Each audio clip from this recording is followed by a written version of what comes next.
Hey there, everyone. Welcome back to Utility Sports. Really excited to revisit the San Antonio Spurs in an offseason preview. Yes, this is take number 2 on San Antonio, and I'm very excited for it. If you guys are new to Utility Sports, make sure to leave a like, subscribe to the channel for more. Especially lets me know that I'm doing a good job here and that you're enjoying the content.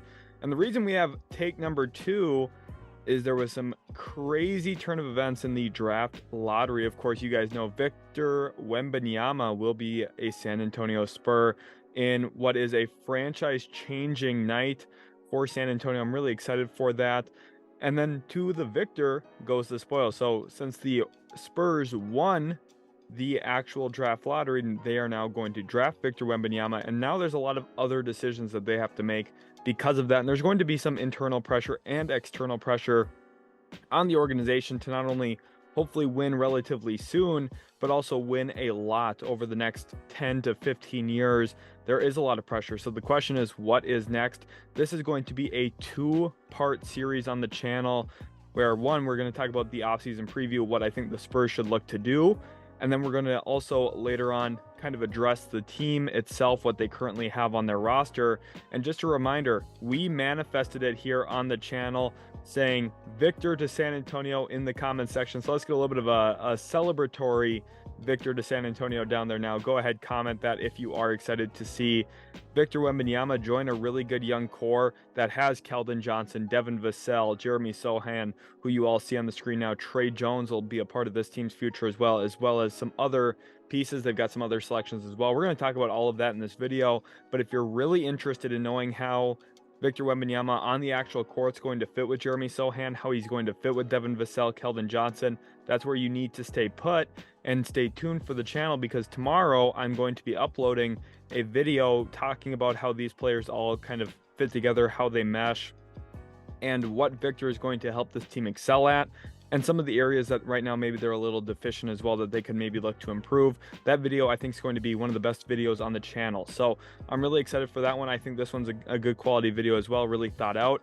So let's jump into it here with the NBA draft. Of course, they have the first overall pick. Now, what other selections do they have to add to it? They have pick 33 and they have pick 44, which is via Toronto from the Jakob Poeltl trade, which was an absolute home run for San Antonio. And one thing I need to say here, San Antonio's front office has done phenomenally in 2 really important trades for the organization within the last year. One of them was the DeJounte Murray trade in the offseason, sending him to Atlanta. They got a ton of future assets, and they set themselves up to tank for this NBA draft, where they, of course, were the benefactors of getting Victor Wembanyama, getting the first overall pick.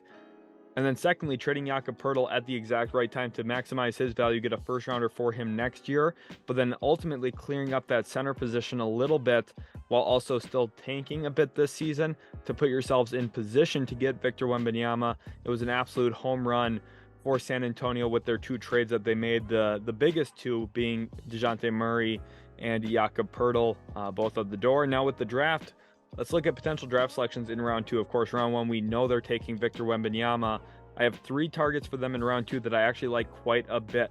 One of them, Bilal Coulibally. If he's there at pick 33, I think that they run that pick up to the podium because he's actually the current teammate of Victor Wembanyama for the Metropolitans 92. A very intriguing young prospect as well. He's got good length, handles the ball a bit. He's very adept at getting to the rim and finishing with extended finishes specifically. Doesn't play off of 2 feet extremely well yet. I think there's a lot of room for him to develop. But one thing we know about San Antonio and their draft history over the last 15, 20 years, they like drafting kids from France. Of course, Victor Wembanyama makes so much sense, but you also look at some of their other draft selections, and not just France, Europe in general. They've done a good job finding talent overseas in the past few years. You think about a guy like Manu Ginobili. Obviously he's Argentinian, but they found him in Italy. Think about Tony Parker, who's French. Think about Boris Diaw, who they didn't necessarily draft, but he's been a part of their team.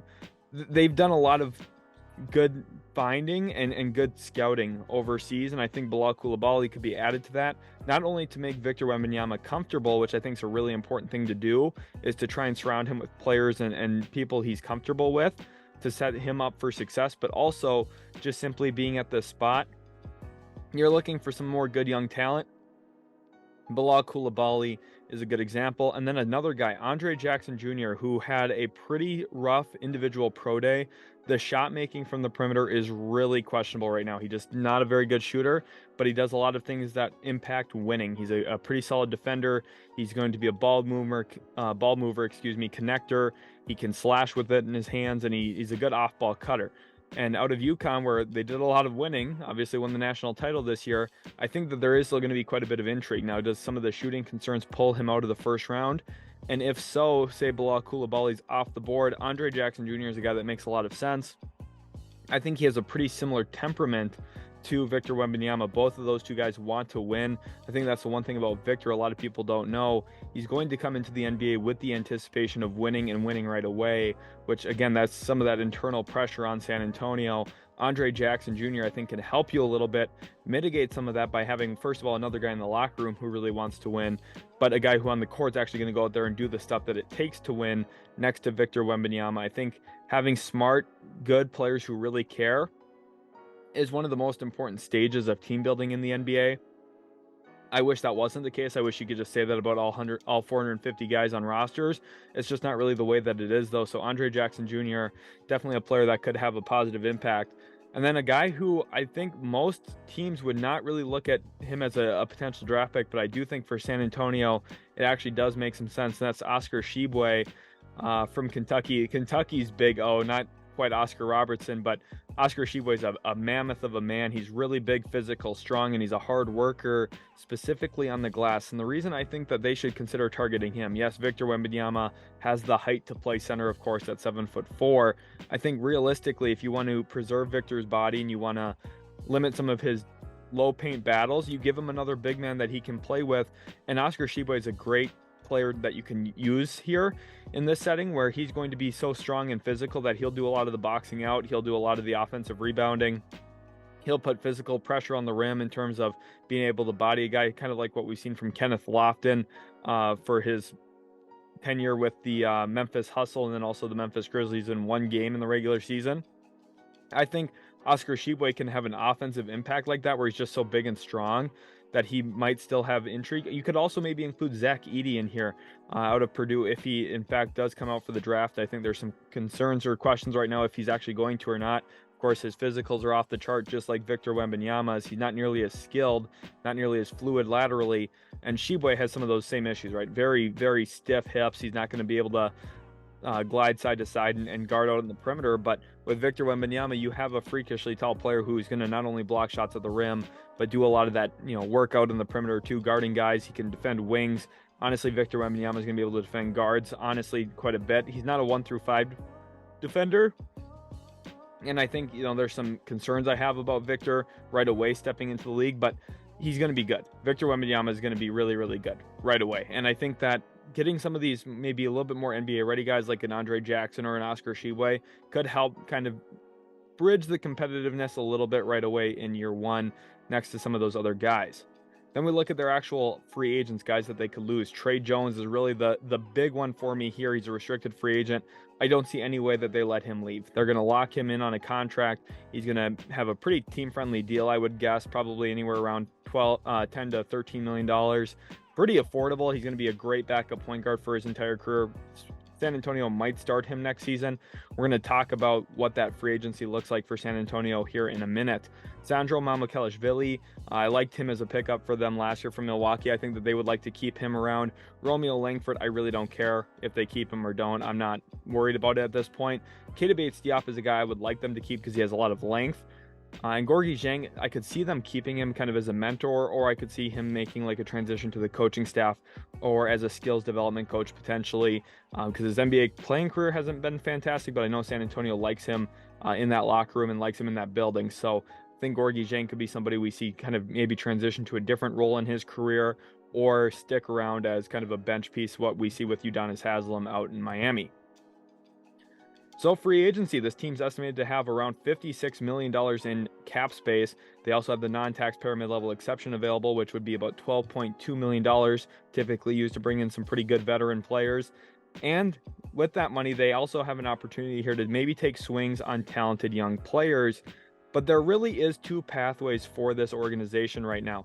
There's pathway number one, which is on the left here of, hey, let's open up the billfold, spend that cap space, and go put a competitive team around Victor Wembanyama right now. And you could arguably do that, and you could really accelerate this team's rebuild and accelerate where they're at, and you step on the gas pretty hard, and you can find yourself moving quite a bit ahead, especially when you're adding in a generational talent like Victor Wembanyama. You want to try and manifest that into winning and turn that into winning right away, because this is a once-in-a-lifetime opportunity to not only draft him, but then having this amount of cap space to go out and improve your team while still having a generically good young core. It sounds like a home run. On the other end, you can practice patience, and that's going to be an interesting pathway that we're going to talk about quite a bit as well in this video. The patience pathway is maybe we don't go out and spend a ton in free agency, or if we do, maybe it's on short-term deals, 1 or 2 year deals that we can get out of, maybe with some team options, those kinds of things that save the team from committing to something before they know it's 100% going to work. We're going to talk about both pathways here. Let's start with the spending pathway. If they are to spend, there's 2 guys who I really like as restricted free agency options, and I wouldn't mind them getting both of them.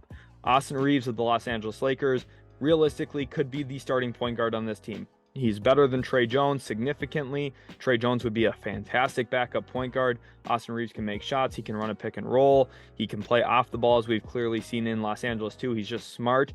Now, his talent level is maybe not up to the level of an all-star level player. I'm not suggesting that it is, but I do think he's a very smart player that would fit very well with Greg Popovich. I think he's a ball mover, which fits very well with San Antonio's preferred style of play. And I think he's competitive as all get out. And I think that fits very well with Victor Wembanyama. Plus, he's got decent size for the position at about 6'5". He's pretty athletic. I think underrated in that regard. And I think he defends pretty well and competitively. And then Grant Williams, kind of a 3 and D wing, sometimes that 3-point shot's a little inconsistent, but the defense, the effort's always there. He's somebody who's going to get on the deck for plays. And I think if you're San Antonio, bringing in both of these guys does make some sense, because you're turning your young core from Keldon Johnson, Devin Vassell, Jeremy Sochan, Victor Wembanyama, Tre Jones. That's your young core that you're building around, right? Those 5 players. You're adding 2 guys who fit into that timeline, and both of them have actual good playoff experience now at this point. Austin Reaves and Grant Williams both playing in the conference finals. Now, both of their teams are not in premier positions in those conference finals, but they have playoff experience. Specifically, Grant Williams has played a lot of playoff minutes. Austin Reaves really getting his first taste, but I think he's lived up to some of the expectations and maybe even surpassed some of them as well with his play this postseason. So you'd have to look at these as like pretty good, realistic, restricted free agency options that if the Spurs were to use their cap space, these would be guys that would make sense. And then there's some other unrestricted options that do make some sense as well. Naz Reid from Minnesota. I know that people are going to be saying, well, we have Victor. We don't need a center. Naz Reid can stretch the floor. So can Victor. The 2 of them could definitely play together. I think some of the things Victor does very well would hide some of Naz Reid's deficiencies, especially defensively. Naz Reid kind of plays small. I think he gets bullied inside quite a bit. And his perimeter defense is kind of lacking. There was moments this year where when locked in, I think he's pretty good at it. I think it's a focus thing for him. Jaylen Nowell, another Minnesota Timberwolf. I talked about him for San Antonio. It's kind of a bench spark plug, bench scorer type that I think I would like to see them take a swing at. Again, these aren't going to be massive deals, especially Jaylen Nowell and below. Naz Reid's contract could be upwards of maybe $14 to $16 million. So that's a pretty big spending point for a team if they're going to go out and get him. So you'd have to feel pretty confident about his fit. But Jaylen Nowell, probably pretty cheap, especially the year that he just had for Minnesota wasn't a great year. Yuta Watanabe, I think, is a fantastic unrestricted free agent option here for San Antonio. He's a hard worker, somebody who had to really grind to get into the league and stick. He's a fantastic corner shooter, and he's a really good defensive player when it comes to rotating it and all the elements that play into team defense. He's not a great one-on-one defender. He's not going to sit down in the stance and stop a guy, but Yuta Watanabe, I think, does have a significant role in this league. I think he's a player I would be heavily interested in signing if I was running a team right now. Yuta Watanabe, I think, would be a really good addition for San Antonio with the competitive mindset, the willingness to challenge shots at the rim, be the guy that rotates over, takes a charge. He does all of those things. And then Thomas Bryant, we'll talk about why Thomas Bryant makes a lot of sense for this team here in a second. But realistically, the reason you sign him is you're looking for a big who rebounds, and you're trying to put another physical body next to Victor Wembanyama. Say you don't go with Oscar Tshiebwe in the draft. Maybe Thomas Bryant does make some sense then in that regard for a team looking to just add a little bit more physicality and size inside. So when it comes to patience, why does patience make a lot of sense still for this team, and why do they not have to go out and spend in free agency? First of all, let's look at Keldon Johnson's contract. It de-escalates somehow. It's probably the best contract in the league right now. He's under contract for 4 more years. You see he's under contract through 2027. Doug McDermott is on an expiring deal, $13.75 million. He's really the guy you look at right now as the shooter on the team. I think that they could still add more of that. Devontae Graham, another shooter, deep range shooter. I think a pretty decent fit next to Victor Wembanyama, honestly. I think Wembanyama's defensive length is going to help hide some of Devontae Graham's issues. Zach Collins had a pretty nice season for himself this past year. I think there's a lot of expectations on him. I wouldn't necessarily count on it, to be completely honest with you, but he's heading toward free agency. Khem Birch could be a free agent a year from now, will be a free agent a year from now, I should say.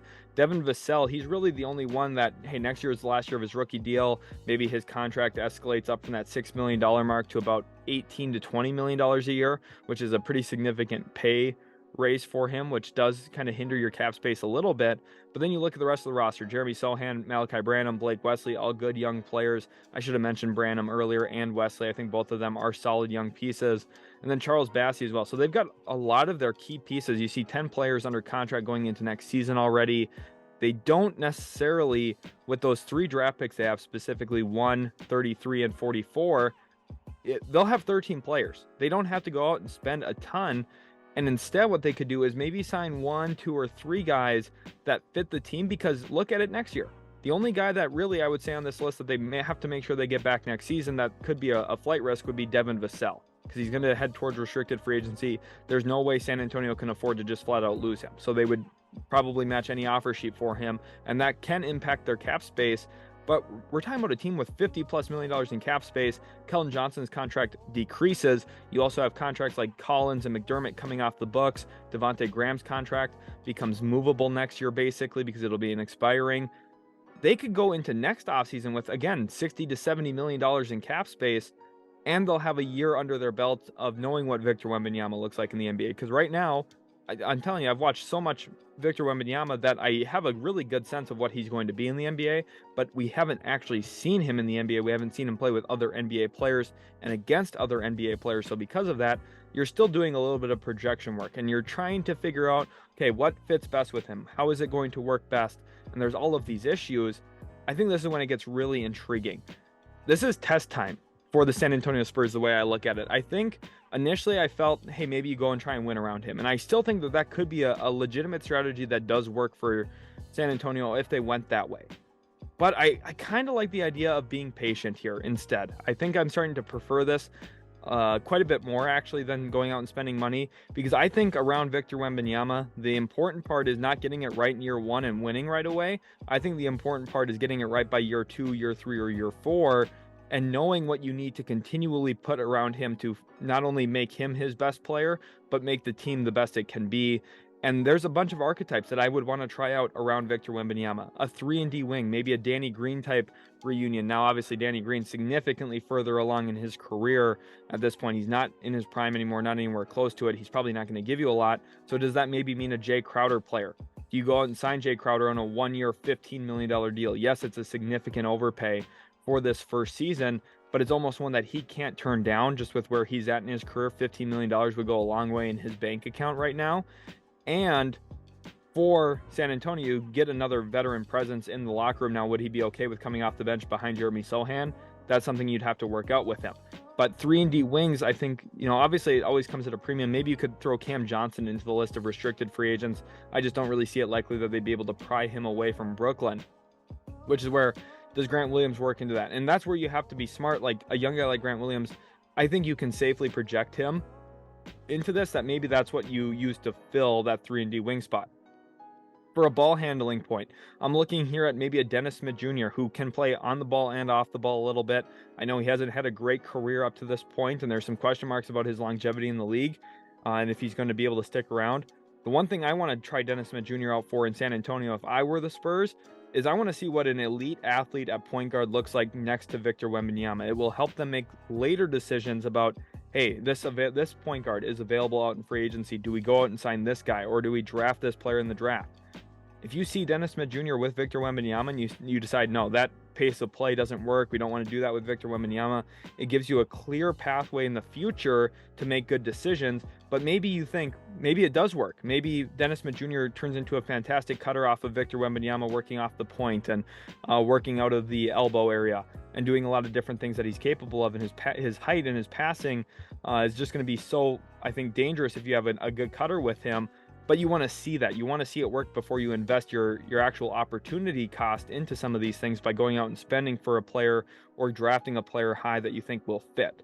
Then you want to also test out a physical 5 and a floor spacing 5. You want to see, okay, what if we play 5 out with Victor Wembanyama more as this like kind of guard where he's going to handle the ball, kind of like what we see with Kevin Durant. And what does that look like? How good is our offense? What's our points per possession? You can get legitimate data proof on what's good and what isn't for Victor Wembanyama and your team with him on it. If you have a physical 5, does that help you defensively? Does that make your rebounding rate go through the roof with Victor Wembanyama's length and an actual physical big next to him?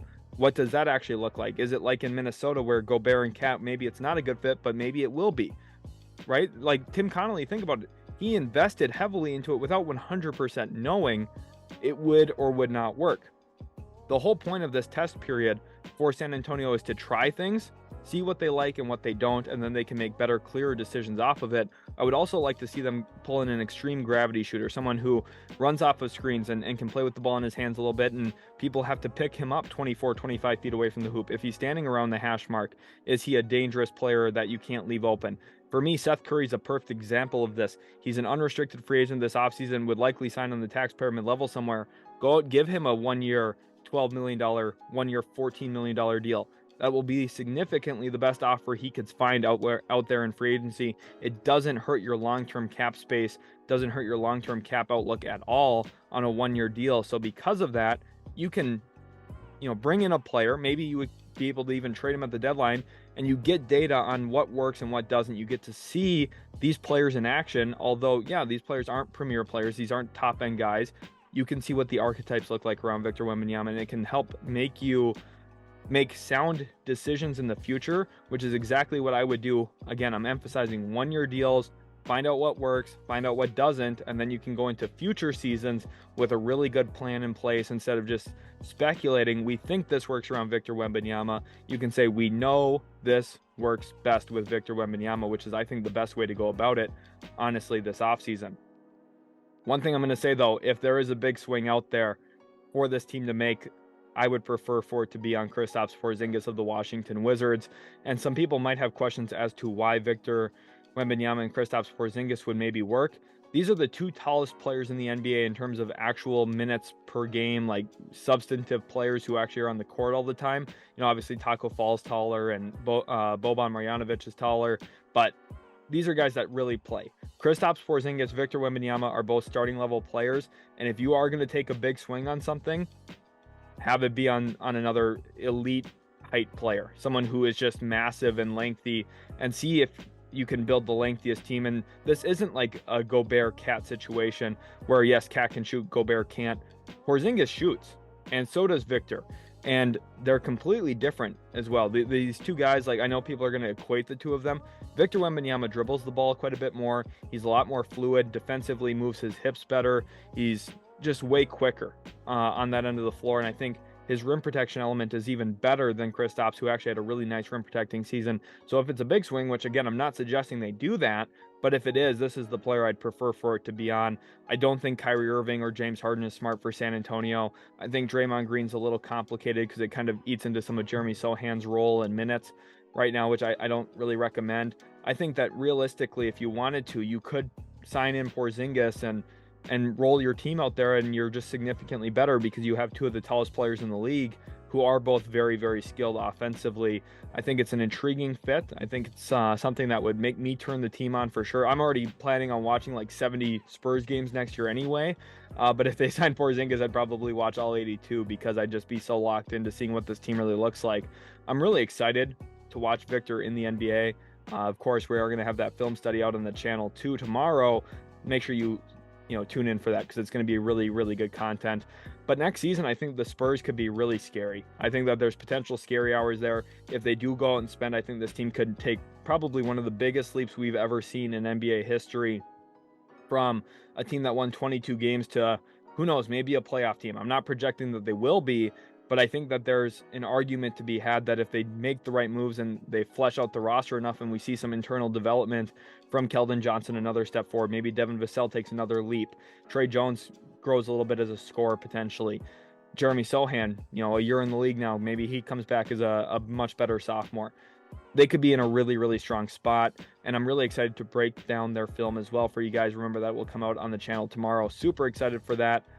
Hopefully you guys did enjoy. If you did, make sure to leave a like, subscribe to the channel for more, and then also comment "Go Spurs Go" in the comment section down below if you're excited about the future of San Antonio basketball. I know I really am. I'm not even a Spurs fan, so you Spurs fans out there, I'm sure you guys are just living it up right now. I would already have my Victor Wembanyama jersey on order, honestly, if I was a Spurs fan. So definitely get that in the cart. Again, hit that like button, subscribe to the channel for more, and we'll catch you in the very next Utility Sports video.